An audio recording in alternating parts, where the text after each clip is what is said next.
Welcome to Let Us Reason, a Christian-Muslim dialogue with host Al Fadi. Let Us Reason is a unique show utilizing theology, apologetics, and evangelism to reach Muslims for Christ by comparing and contrasting Christian and Muslim doctrines. And now, your host, Al Fadi. Well, welcome everybody. I hope you're having a wonderful Saturday morning as we dive into another episode of our newly launched show called Let Us Reason. And as you heard in the intro, it's really intended basically to compare and contrast a Christian doctrine or teachings that with an Islamic doctrine or teachings related to that topic. So as we progress in this show, we will make sure we address a lot of the important doctrines, and then we'll continue from there. Periodically, I mentioned earlier in the previous episodes that I will have some visitors, either probably by phone or in person, that will be able to chime in with me. Some of them are experts in the field of apologetics or theology. And I'm hoping that I can have some Muslim voices that can also participate with me in the future. I'm your host, Al Fadi, and it's always a delight to really serve you and be with you. If you have listened to the first 3 episodes that were aired, you'll realize that my focus has been so far on at least the question of what is Islam, and what do Muslims believe in? And I tried to be fair in my presentation. We presented some views related to these 2 questions, what is Islam and what do Muslims believe in, from a non-Muslim side. And we also presented the same questions to Muslim side. We'll continue basically with the same presentation. The idea here is this. There is a lot going on by way of current events. And for instance, today, or this week, I should say, you've heard probably about the incident that happened at Ottawa in Canada. And I know whenever there is any act of violence or shootings, especially lately, that the first thing that comes to everybody's mind is that, is this related to Islamic terrorism? Or is this related to Islamic fundamentalist? Is this related to Al-Qaeda or ISIS? Of course, we're dealing with this latest version of Islamic terrorism now called ISIS in the Middle East. So is it fair really to ask those kind of questions? Well, it depends who you ask, of course. Some people find it really fair to immediately make these assumptions. And as a result of this, unfortunately, we monolithically look at all the Muslims and all Muslim communities and assume that they're all basically connected with one another and they're all on agreement when it comes to any acts of violence. Of course, we don't know yet if this particular incident, at least by the time I'm reporting to you right now, to my knowledge, we're not so sure that the gunman who committed this act is related to Islam in general by way of conversion, or if he himself is a first or second generation Muslim. And second of all, if he's even connected with any of those particular groups. But then you have others, that like to, of course, completely downplay any of this fear, and sometimes even may try to avoid completely dealing with this, and present a different view and image about Islam. The problem we're dealing with, and as a former Muslim myself, is really not the individual, not the people. The problem that we have to always address is the ideology and the teaching itself. And where does it come from? You see, someone doesn't just convert and become a violent person out of nowhere. And we're talking about people, for instance, that come from Europe, from Canada, from North America in general, from the U.S., who lived a democratic life, who lived a liberal life, who had probably all the freedom in the world that many Muslims grow up in the Middle East don't have even a fraction of this freedom. And you wonder, why would they even abandon all of this and want to be part of such an ideology and such groups that instill terror and violence? Well, that's the question. That's the real question, is what is the psychology behind all of this. My hope is as we progress in this show, we will address those particular issues. But my job so far is to continue to build a foundation for you. And here's the foundation I'm trying to build for you, is that no one knows the answer to this question, what is Islam and what do Muslims believe in, except a handful.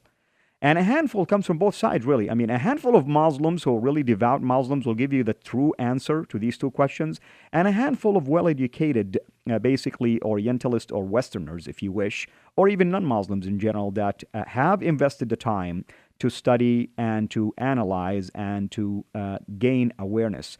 But at the end of the day, my hope to all of you, especially all of you who are non-Muslims, to lay aside this fear and begin to look at the Muslim people as human beings like me and you, and begin to analyze this ideology that has been victimizing all of them.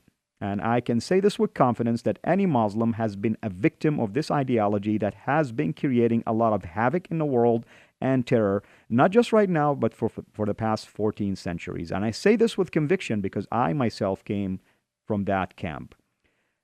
Having said so, I would like to just summarize some of the things that we've heard so far. We've heard that Islam is a place, Islam is a culture, Islam is a belief in certain books like the Quran and a God called Allah. Some say it is a religion that encompasses culture, and it involves also certain types of music, and it is something that is mysterious, that is hard to know. And others also gave answers such as that Islam basically stems out of a holy book called the Quran, which is similar to the Bible. At least that's the view that some of the people that were asked this question were given to us. And it's like any other religions. That's what's one of the also answers we received. Any other religions, in fact, in the U.S. In other words, it's comparing this to Catholicism, Mormonism, Christianity, Protestantism, basically, in general, and all of the other branches or denominations. But is it really, is that what Islam is all about? Is it that comparable to all of these religions? Is the book that Muslims believe in, the Quran, identical to the Bible? We will analyze and contrast. I can tell you for sure, just to, I don't want to leave you in suspense here, that the answer to all of these comparisons is no. Islam is unique and is different, and it's not identical to any other religions, basically, any world religions whatsoever. But what does it teach, and why is it unique? We will continue to explore that. We also heard things about, at least from Muslim side, that Islam is just a way of life. And I agree with that. Islam is an encompassing way of life. It's not just a belief in one thing and ignoring the other. It's not like you have a freedom of choice to just follow one thing and ignore the other. Absolutely not. If you are a devout Muslim, you must live Islam as your identity, as your religious culture, as the way of life, as the source that you would draw from it, your own, basically, inner peace, serenity, your own help and guidance, and your own understanding of what that straight path might look like. Doesn't mean that I agree with that. Doesn't mean that it's absolutely correct, but a true Muslim will look at Islam in such a fashion and in such a way, which is absolutely representative of those who are devout and who are followers of the faith. And today we are going to look and listen, I should say, to a number of additional clips along the line of this very same line of questions. What is Islam, and what do Muslims believe in? Let's listen to clip number 7 again. Islam means to me a way of life. It's something that I know it's confused with culture a lot, but actually that's not really what it is. For example, if you think about the largest Muslim country is Indonesia, which is totally out of what people think, that when they think about Muslims, they think about the Arabian Peninsula. Exactly. So it's so it's very comprehensive way of life. it covers everything from how you go to the bathroom to how you do a financial transaction. So that's how I look at it in a very comprehensive way, and it's very universal. The message is very universal. It can cover people of all walks of life. You have people from all over the world who are Muslims. Anywhere from China to Brazil, to Australia, to Africa and Middle East, and anywhere in between. Europe, as we're now in the United States, there's about 6 million Muslims. So, and there's about 30% of them are actually people who are original from the United States, not immigrants. So that's another thing that is lost a lot to people. They just have a picture of what Muslims look like. They think that this is what Muslims are and this is what they look like, but it's actually a lot bigger than that and a lot more comprehensive and a lot more diversity within Islam. Well, this is exactly the last clip we listened to in episode number 3, and I intentionally wanted us to re-listen to it again.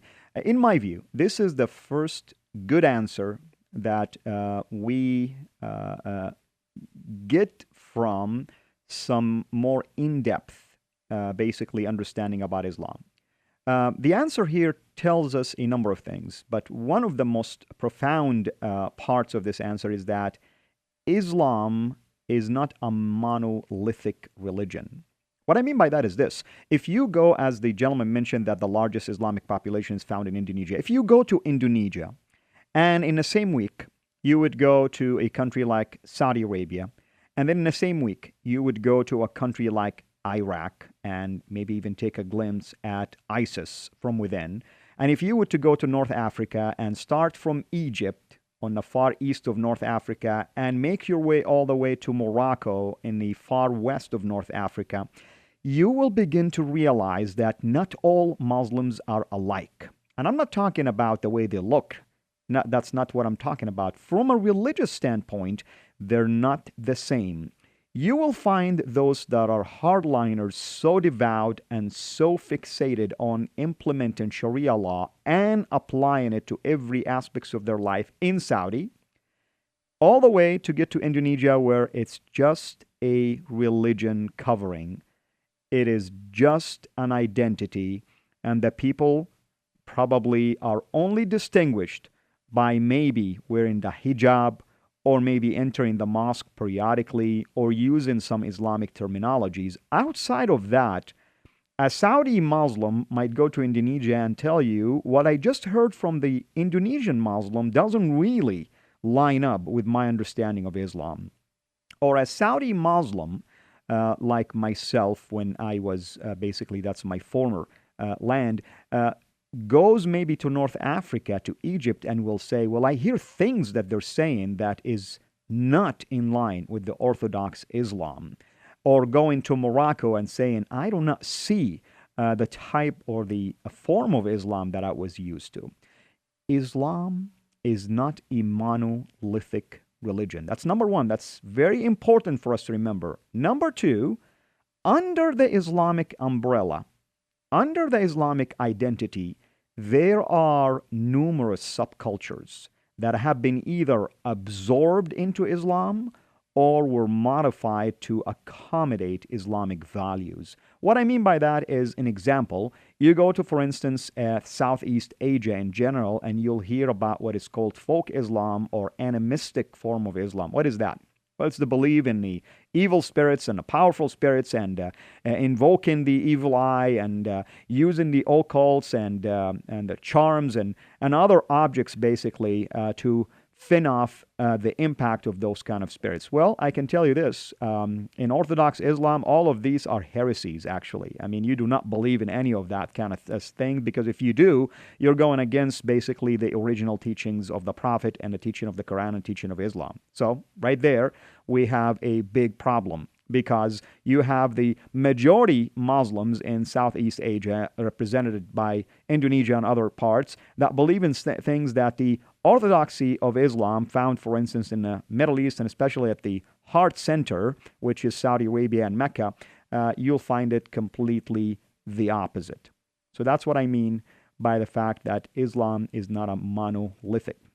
This is why then we have groups like Al-Qaeda, Al-Shabaab, Boko Haram, and recently ISIS, that look extreme. Well, the reason why they look extreme because since the fall of the Ottoman Empire, which, by the way, at some point we are going to talk about the caliphate and give you an entire history, but the caliphate basically, or meaning the succession, the Islamic succession, it is an Islamic empire or system, political system that incorporates the religious system into it, that started it back in the year 632 AD, immediately following the death of the Prophet of Islam, and continued throughout history until the year 1924, and that was the year that marked the fall of the last Islamic empire known as the Ottoman Empire at World War I, basically. In fact, in 1926, 2 years later, many of the Islamic nations that were divided at that time into smaller nations rather than being under the umbrella of a bigger empire were given the opportunity to come back and revisit the issue of basically an Islamic caliphate, and they just completely ignored that topic. Why? Because they preferred now to have their own boundaries, have their own countries, and of course the discovery of oil made it even more appealing to some of them to have their own territories now and have their own wealth confined to their own people. And now we created different nationalities. Now instead of being a Muslim, now you're a Saudi Muslim or an Egyptian Muslim or a Jordanian Muslim, and the list can go on and on and on. And many of those Muslims who are listening to me, I want you to be honest and truthful to yourself. If you've been to countries like Saudi Arabia, you know that being a Muslim from a different country, you're not equal, not at an equal par. You'll treat it even as a second-class Muslim or even a third class. So let's be honest with ourselves. So obviously Islam is not a monolithic religion. Since the fall of the last caliphate in 1924, there has been this tension within Islam itself and its boundaries, and also with the West, and the claim that the colonization is the reason why we have this tension right now. Everything is being blamed now on Western society. Now, be it as it may, maybe that's the truth. Maybe that's there is some reason why we should think this way, but it's not the full picture, of course. We cannot blame everything on others and forget that we are from within have issues as well, that Islam instigates differences between its classes. That's what the Quran teaches, that those who fight are not equal to those who do not fight. I mean, the Quran says that. This isn't something that I am inventing, basically. So we find it from within the religious culture itself. And since the fall of the caliphate, you find there is mainly two trends that gravitate to one direction or the other. You have a trend that gravitates towards westernization and liberation, and countries like Turkey, for instance, are an example of that. And then you have the other opposite extreme that wants to return back to the traditional approach of Islamic life and the rejection of Western and modern ways, i.e., the radicals that we call radicals. In my view, by the way, I mean, you can call them radicals if you want. I call them fundamentalist, devout Muslims. Again, be it as it may, this is basically the tension that we have right here in the Western society because we lack understanding about the psychology of Islam, the teaching of Islam. By the way, Islam has been split from day one. After the death of the Prophet, we have the emergence of what we know today, the Shia and the Sunni. And this struggle has always existed throughout the history of Islam, which is the last 14 centuries. So what you're witnessing in Iraq today and in Syria, fighting between radical Sunnis against radical Shia, is nothing new, by the way. It's always existed.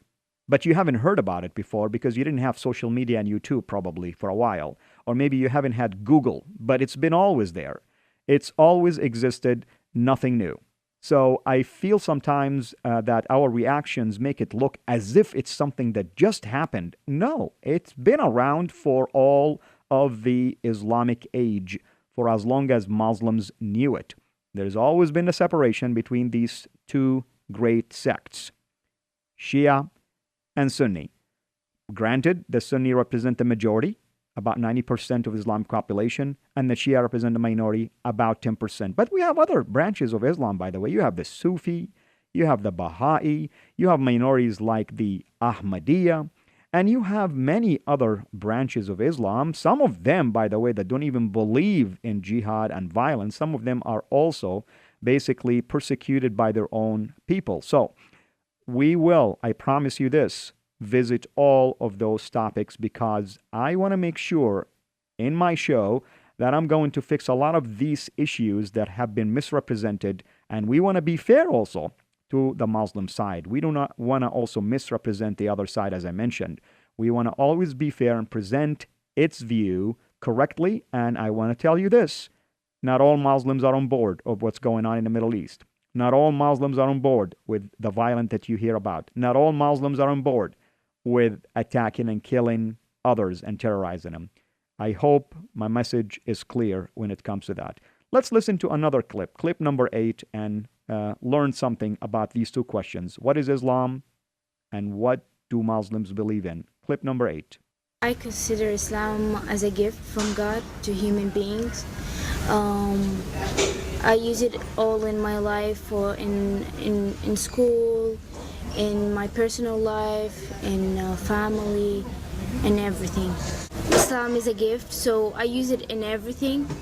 So whenever I need something, or whenever I feel that I have something missing or anything, I just go back and pray. Well, if I truly believe that Islam is a gift from the true God to humanity, then I wouldn't be a Christian today, and I wouldn't be called a former Muslim. But this is unfortunately what I call the failure of the church. If the church is active all the time in sharing the gospel with the Muslim people everywhere, which, by the way, the mission field is not overseas anymore, it's in our backyard, and I can make an argument for that. If we are active in sharing the truth with our Muslim people, we are not going to hear answers like this, that it is a gift from God to humans. I ask my Muslim people, do you honestly believe Islam is a gift to humans when Muslims are killing Muslims right now? That's my question to you. Let's listen to clip number 9. Rules that you can apply in your life and follow, so you can get, you can enjoy your life and feel very, very comfortable in your life, What I really like about Islam is praying. Like, I feel all the time when I'm stressed, when I go to pray, I feel relief after that. And praying 5 times a day, it's really helped me to connect with Allah. So Islam is really a great religion, and it's really fair, and Islam is my way of life. Here's another answer, and I can tell you I can really relate to this answer because it sounds like the person who are answering actually close to my region, possibly even from the region where I was born and raised. But nevertheless, here's an honest answer. It is a way of life that controls everything in your life. Absolutely, if you are following Islam, this is exactly how it should look like for you. Every decision in your life is controlled by it. You have no freedom of choice, no freedom of religion, no freedom of thinking, none of those things that we're accustomed to and used to in a Western culture. It also it struck me when he said it has fair rules. I'm not so sure that this is a 100% true statement. For instance, if it has fair rules, then why cannot I choose to leave a religion like Islam and decide for myself that I want to follow a different religion, for instance, which, by the way, Christianity is not a religion. It's a relationship with God. But that's a different story. We'll deal with those issues when we get there. Well, it looks like we are approaching the end of our show. Thank you for tuning in. If you would like to reach me, please contact me at alfadi.cira@live.com or ciraministries@gmail.com. Be sure to tune in again next Saturday at 9:30 a.m. here on Faith Talk 1360 KPXQ for Let Us Reason. I'm your host, Al Fadi. Until then, have yourself a blessed week.